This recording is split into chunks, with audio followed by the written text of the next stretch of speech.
the way, kind of going off along what John had said.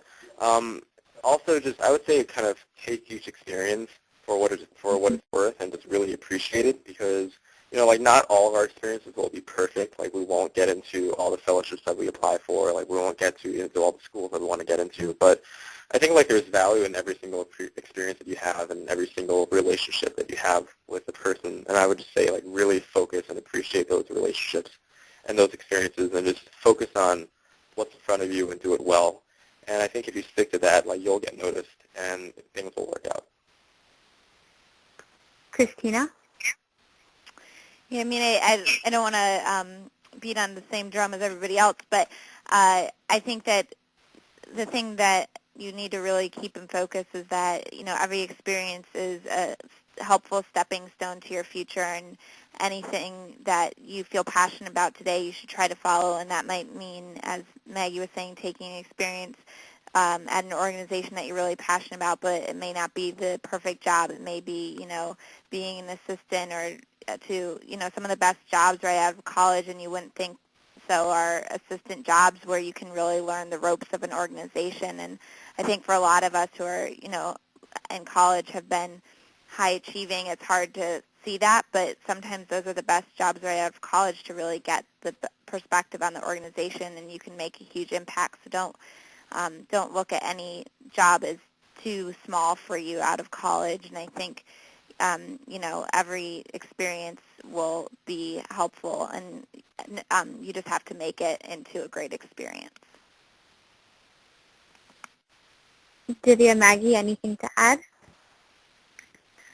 Yeah, well, not too much here. I think everyone's kind of, said a lot in terms of being open to new experiences, but also I would say be really reflective about what you're doing. And I know this is probably the wrong audience to say it to, because you guys are all going to be reflective anyway, but just be really critical and think about what you like and about what you're doing, and I guess always kind of be thinking about, just what your experience is, and also put yourself in new situations and kind of explore and be fearless in that manner, because I think you'll learn a lot, not only about global health, but about yourself and about the skills that you have and what you can do.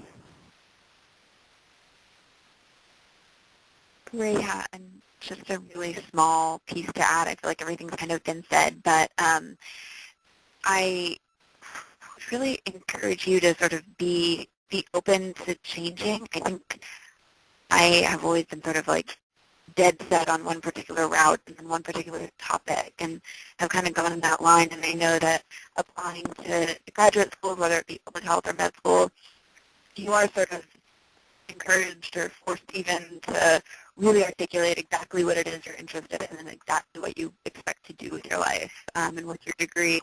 And that can be sort of really misleading on a personal level.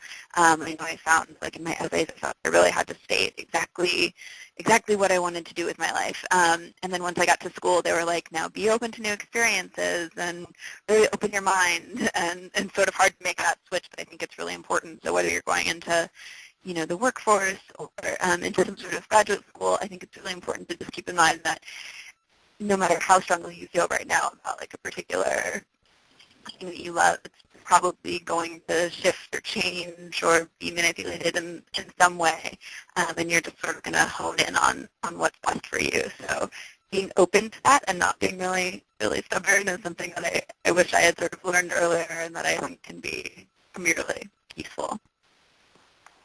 Great. Alumni, thank you so much for taking the time this evening to discuss these transition periods in our lives, and thank you all for tuning in this evening. I just want to turn over the program quickly to Christina, who is going to tell us about some exciting new steps for the alumni endeavors.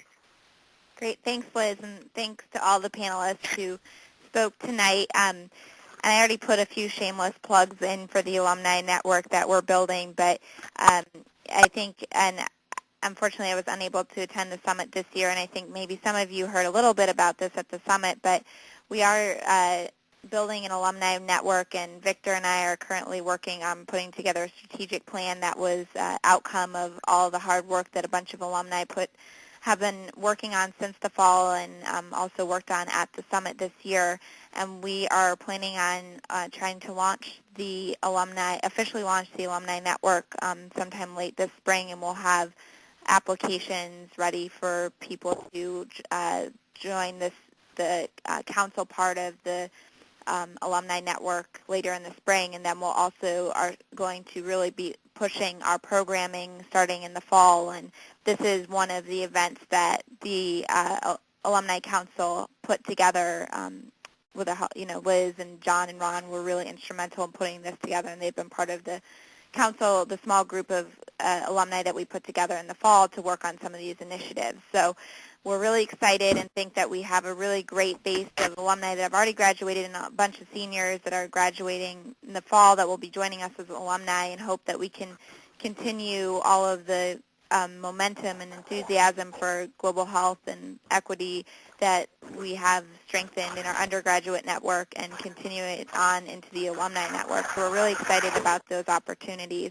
And also just wanted to let everybody know that, as I mentioned before, that there will be a resource guide and a follow-up email that will be coming out probably sometime next week, and thanks to Brian, who's been working very hard to put together that guide. So, and if you're interested in learning more about any of the programming that we're putting together for the Alumni Network, or if you want to become more involved, if you're a senior and are graduating, please feel free to email me, and we'll include this in the follow-up email also, but you can email me at, let's see, I'm trying to remember my GlobeMed email here.